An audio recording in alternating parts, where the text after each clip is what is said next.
Hello, जय हिंद साथियों। कैसे हैं आप सभी लोग। उम्मीद करते हैं आप लोग बहुत ही अच्छे होंगे और आपकी पढ़ाई बिल्कुल बहुत ही अच्छी चल रही होगी। साथियों, आज की क्लास बहुत ही इंपॉर्टेंट होने वाला है, क्योंकि आज की इस क्लास में हम लोग प्रीवियस ईयर प्रश्न करने वाले हैं, जो कि इंडियन आर्मी अग्निवीर में पूछे गए प्रश्न है, उसको आज हम लोग कंप्लीट करने वाले हैं बिल्कुल। तो शुरू से एंड तक आप लोग बने रहिएगा, ठीक है। तो चलिए बिना देरी के हम लोग पहले प्रश्न की ओर बढ़ते हैं। इस क्लास में 25 प्रश्न रहेंगे और बताना है आखिर में इस 25 प्रश्न में से आपको कितने प्रश्न सही हो पा रहे हैं, ठीक है ना। इससे पता चलेगा कि आप लोग की तैयारी बिल्कुल कैसी है, ठीक है। यहाँ पर साइंस और मैथ के प्रश्न देखने को मिलेंगे।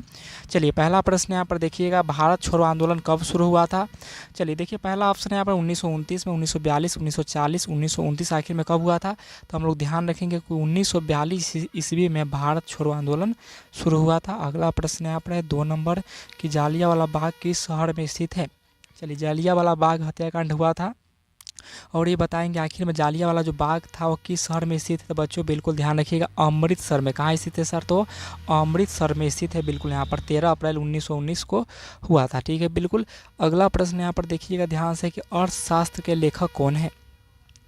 चलिए अगला प्रश्न यहाँ पर 3 नंबर की अर्थशास्त्र के लेखक कौन है, जल्दी से लगाएंगे सभी लोग। पहला ऑप्शन है बिल्कुल यहाँ पर आपका चाणक्य, ऑप्शन बी है बाणभट्ट, ऑप्शन सी है आर्यभट्ट, ऑप्शन नंबर डी है कोई भी नहीं। तो बिल्कुल ध्यान रखिएगा, अर्थशास्त्र के जो लेखक थे आपके बिल्कुल यहाँ पर वो चाणक्य हो जाएंगे, ठीक है ना। चाणक्य इज बिल्कुल करेक्ट आंसर। और इनका नाम था कौटिल्य भी था बिल्कुल, यहाँ पर विष्णुगुप्त भी था बिल्कुल, ठीक है ना। तो इस बात को आप लोग ध्यान में रखिएगा, ठीक है ना। तो चलो बिना देरी के आगे प्रश्न की ओर बढ़ते हैं। यहाँ पर अगला प्रश्न आप लोग के पास है यहाँ पर कि भारत की पहली महिला सुल्तान कौन थी।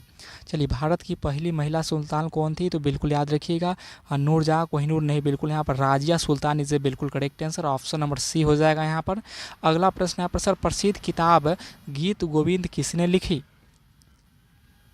चलिए, प्रसिद्ध किताब गीत गोविंद किसने लिखी थी। पहला ऑप्शन है यहाँ पर कालिदास, बाणभट्ट, जयदेव, मीराबाई। तो बिल्कुल याद रखिएगा option number C is a बिल्कुल करेक्ट आंसर, जयदेव हो जाएंगे बिल्कुल, यहाँ पर Jaydev is a correct answer. अगला प्रश्न आप लोग के पास यहाँ पर द्वितीय विश्व युद्ध कब हुआ। चलिए, द्वितीय विश्व युद्ध जो हुआ था वो आखिर में कब से कब हुआ। 39 से 43, 39 से 45, 34 से 36, 35 से 38। तो बिल्कुल ध्यान रखिएगा, द्वितीय विश्व युद्ध जो हुआ था वह 1939 से लेकर 1945 के बीच हुआ था बिल्कुल, ठीक है ना। यहाँ पर यह जो युद्ध था यह 6 वर्षों तक चला था। और प्रथम विश्व युद्ध कब हुआ, तो 14 से लेकर 18 तक और 4 वर्षों तक चला हुआ था। बात को याद रखिएगा बिल्कुल। अगला प्रश्न यहाँ पर 7 नंबर प्रश्न है, सिखों के 10वें और अंतिम गुरु कौन थे। चलिए, सिखों के 10वें और अंतिम गुरु कौन थे। पहला ऑप्शन है यहाँ पर गुरु गोविंद, गुरु नानक देव, गुरु गोविंद सिंह, गुरु अर्जुन देव। तो बच्चों बिल्कुल याद रखना है, यहाँ पर आपके जो राइट आंसर हो जाएंगे यहाँ पर गुरु गोविंद, बिल्कुल यहाँ पर क्या हो जाएगा राइट आंसर गुरु गोविंद सिंह, बिल्कुल ऑप्शन नंबर सी इज बिल्कुल करेक्ट आंसर। अगला प्रश्न यहाँ पर देखिएगा यहाँ पर कि अंतर्राष्ट्रीय न्यायालय का मुख्यालय कहाँ पर है। अंतर्राष्ट्रीय मुख्यालय का न्यायालय आखिर में कहाँ है। पहला ऑप्शन है रोम, पेटिस, हैग, वाशिंगटन।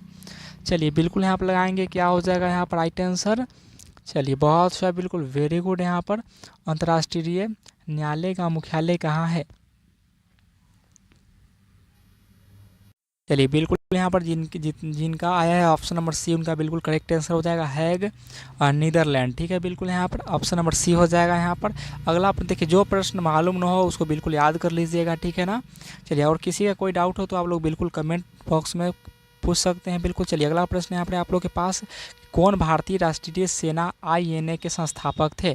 कौन भारतीय राष्ट्रीय सेना आईएनए के संस्थापक थे।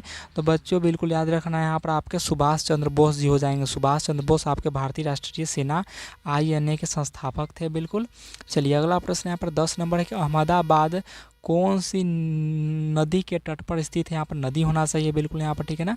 चलिए, अहमदाबाद जो है कौन सी नदी के तट पर स्थित है। तो बिल्कुल याद रखिएगा, अहमदाबाद जो है वह साबरमती नदी के बिल्कुल यहाँ पर साबरमती नदी के तट पर स्थित है। ऑप्शन नंबर बिल्कुल डी इज ए बिल्कुल करेक्ट आंसर, ठीक है। चलिए अगला प्रश्न यहाँ पर नमक का रासायनिक फार्मूला क्या है। आखिर में नमक का रासायनिक सूत्र क्या होता है। तो बिल्कुल ध्यान रखेंगे, यहाँ पर क्या हो जाएगा यहाँ पर NaCl, KCl, HCl, NaOH। देखिए NaCl जो हो जाएगा बिल्कुल यहाँ पर नमक का रासायनिक सूत्र, जिसे हम लोग सोडियम क्लोराइड बोलते हैं, ठीक है ना। यहाँ पर KCl इसे पोटेशियम क्लोराइड, HCl हाइड्रोक्लोरिक अम्ल, HCl एक अम्ल है बिल्कुल यहाँ पर। NaOH यह भस्म होता है। देखिए ये वाला आपका भस्म, अगर पूछेगा NaOH क्या होता है, भस्म में आपका ये जो है आपका अम्ल होता है बिल्कुल यहाँ पर हाइड्रोक्लोरिक अम्ल, ठीक है। बिल्कुल याद रखिएगा, पोटेशियम क्लोराइड या NaCl है बिल्कुल यहाँ पर, ध्यान रखना है सभी को, ठीक है। चलिए अगला प्रश्न है, पोलियो किसके कारण होता है। चलिए, पोलियो किसके कारण होता है, बहुत इंपॉर्टेंट प्रश्न है, पूछे गए प्रश्न है आपसे। पहला ऑप्शन है बैक्टीरिया के कारण, कवक के कारण, वायरस के कारण, इनमें से कोई नहीं। चलिए, अभी प्रश्न आपसे पूछा गया प्रश्न है बिल्कुल, इसलिए लगाइएगा ऑप्शन नंबर क्या लगाएंगे आप लोग, तो सी लगा रहे हैं। बहुत अच्छा, जितने भी लोग का सी आ रहा है उनका जवाब सही सही हो जाएगा एकदम। चलो आगे बढ़ते हैं, अगला प्रश्न यहाँ पर है। अगला प्रश्न सर, आयोडीन की कमी से कौन सा रोग होता है। ये तो सारे बच्चों को मालूम होगा कि सर आयोडीन की कमी से ना घेगा रोग होता है। घेगा रोग, अच्छा इसमें ऑप्शन में घेगा रोग नहीं दिया तो गोएटर, गोएटर इज ए बिल्कुल करेक्ट आंसर। ऑप्शन नंबर यहाँ पर ए हो जाएगा बिल्कुल यहाँ पर, ठीक है ना, ये सब नहीं होता है बिल्कुल, ठीक है।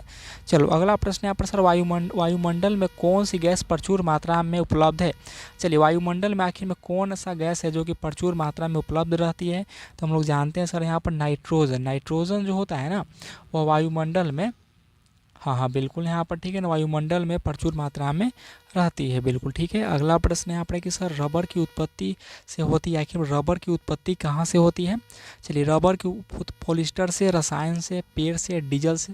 चलिए, बहुत आसान प्रश्न है। आखिर रबर की उत्पत्ति क्या पॉलिस्टर से, नहीं सर बिल्कुल, रसायन से नहीं, हाँ बिल्कुल यहाँ पर डीजल से नहीं, बिल्कुल यहाँ पर तो पेड़ से उत्पत्ति होती है, ठीक है। चलिए, अगला प्रश्न है कि सर सबसे बड़ा अंडा किस पक्षी का होता है। चलिए, सबसे बड़ा अंडा आखिर में किस पक्षी का होता है। पहला ऑप्शन है बत्तख का, मुर्गी का, मोर का, शुतुरमुर्ग का। तो आपसे यह भी पूछा जा सकता है कि सबसे बड़ा अंडा किस पक्षी का होता है, पूछे गए वाला प्रश्न है, तो शुतुरमुर्ग का होता है। लेकिन इसका वजन कितना होता है, कितने केजी का होता है, तो इसका जवाब आप लोग कमेंट बॉक्स में देंगे। आखिर में शुतुरमुर्ग के जो पक्षी होता है सबसे बड़ा, उसका अंडा होता है आखिर में कितने केजी का होता है, ठीक है यहाँ पर। चलो अगला प्रश्न, शक्ति का मात्रक है। शक्ति का मात्रक क्या होगा, बिल्कुल यहाँ पर पहला ऑप्शन है वाट होगा, कैलोरी होगा, न्यूटन होगा, वोल्ट होगा। देखो बच्चों, हम लोग जानते हैं यहाँ पर ऑप्शन नंबर यहाँ पर क्या हो जाएगा, तो वाट। वाट क्या हो जाएगा, शक्ति का ऐसे ही मात्रक। और आपसे पूछा जाए कि सर न्यूटन किसका होता है, तो बिल्कुल याद रखिएगा बल का हो जाएगा, फोर्स का एकदम। वोल्ट किसका, तो विभवांतर यानी विभव का होता है बिल्कुल यहाँ पर। और कैलोरी किसका, तो ऊष्मा का होता है बिल्कुल, ठीक है ना। बिल्कुल यहाँ पर ऊष्मा टेम्परेचर का यहाँ पर होता है, इसलिए आप लोग ध्यान में रखिएगा इस सबको, ठीक है। चलो आगे बढ़ते हैं यहाँ पर। चलो अगला प्रश्न है, प्रतिरोध का मात्रक क्या है। प्रतिरोध का मात्रक क्या होता है। देखिए, प्रतिरोध का मात्रक कूलम होगा, एम्पियर होगा, ओम होगा। तो हम लोग जानते हैं सर प्रतिरोध का जो मात्रक होता है वह ओम होता है, ठीक है ना। ओम इज ए बिल्कुल यहाँ पर करेक्ट आंसर, ओम हो जाता है बिल्कुल, ठीक है। एम्पियर किसका, तो विद्युत धारा का।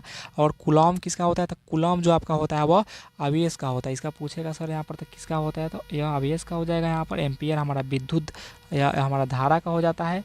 और आपका प्रतिरोध ओम जो होता है वो प्रतिरोध यानी रेसिस्टेंस का हो जाएगा, ठीक है। चलिए अगला प्रश्न है, सबसे ज़्यादा भेदन क्षमता किसकी होती है। चलिए, सबसे ज़्यादा भेदन क्षमता आखिर में किसका होता है, अल्फा का, बीटा का, थीटा का, गामा का। तो हम लोग जानते हैं सबसे जो भेदन क्षमता ज़्यादा होता है वह गामा किरण की होती है। किसका होता है, तो गामा किरण का हो जाएगा। ऑप्शन नंबर डी हो जाएगा बिल्कुल यहाँ पर। चलिए अगला प्रश्न यहाँ पर 20 नंबर प्रश्न है कि मानव शरीर की सबसे बड़ी ग्रंथि है। चलिए, मानव शरीर का सबसे बड़ी ग्रंथि कौन है। मस्तिष्क है, फेफड़ा है, यकृत है, वृक्क है। यहाँ पर पहले भी आप लोगों को बता चुके हैं। तो सर बिल्कुल यहाँ पर काफ़ी बच्चे हम जान रहे हैं मस्तिष्क लगाएंगे, बिल्कुल गलत बात है यहाँ पर। यकृत जिसे हम लोग लीवर बोलते हैं, क्या बोलेंगे यहाँ पर, तो लीवर इज ए बिल्कुल करेक्ट आंसर बिल्कुल यहाँ पर, ठीक है, यहाँ पर होता है, ठीक है। ध्यान में आप लोग रखिएगा, ठीक है ना। चलो अगला प्रश्न यहाँ पर देखना है कि 200 का 25% कितना होता है।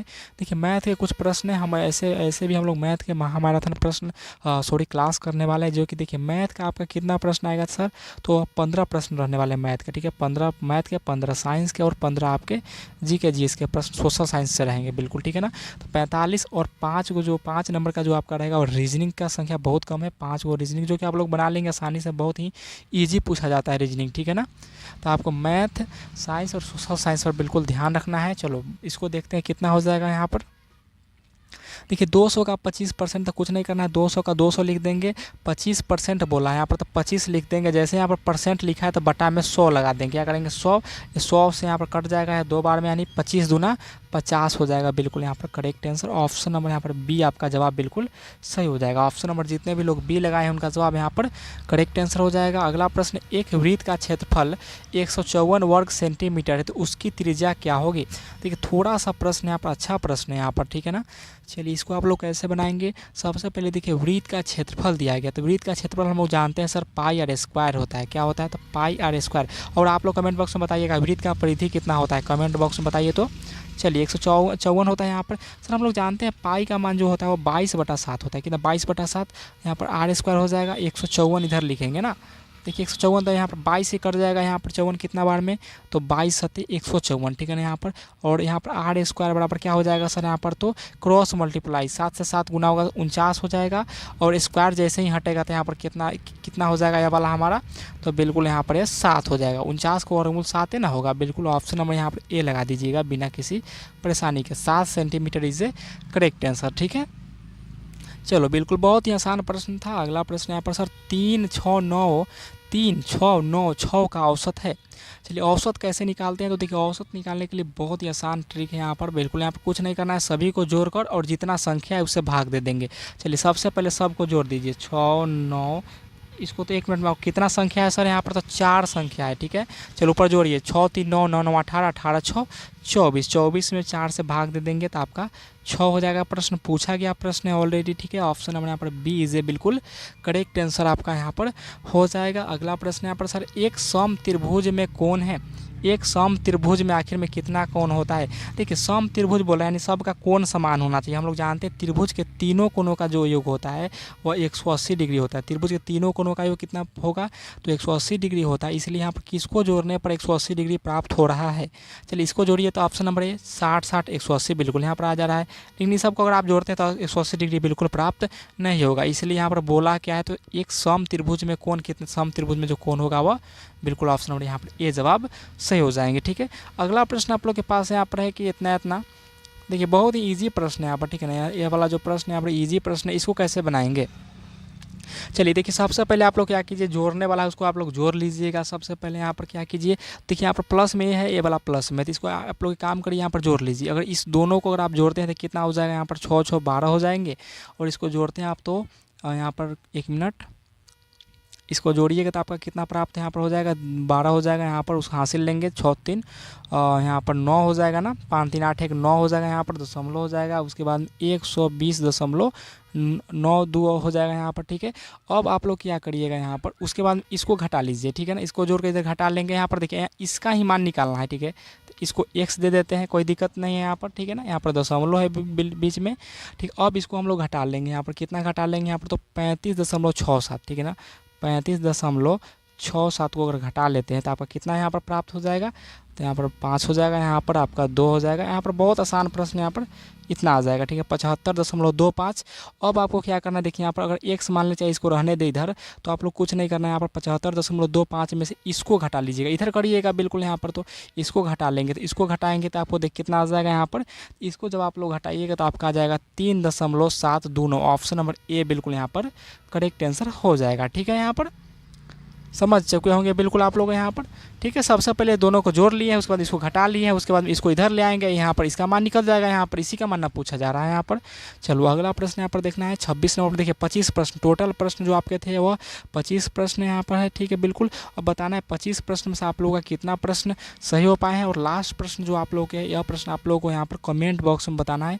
यह प्रश्न आप लोग के लिए छोड़ा जा रहा है बिल्कुल यहाँ पर, ठीक है। बताना आखिर में यहाँ पर क्या हो जाएगा, टोपी, सिर तो चश्मा, चश्मा के लिए क्या, कपड़े, आँख, मुंह, टोपी, ठीक है। और बताएंगे सभी लोग आज का जो क्लास था आप लोगों को कैसा लगा, ठीक है। और 25 प्रश्न में से आप लोग कितने प्रश्न सही कर पाए हैं, ठीक है। तो फिर मिलते हैं आपसे नेक्स्ट क्लास में, ठीक है। किसी का कोई डाउट हो तो कमेंट बॉक्स में बिल्कुल पूछ सकते हैं। तब तक के लिए जय हिंद।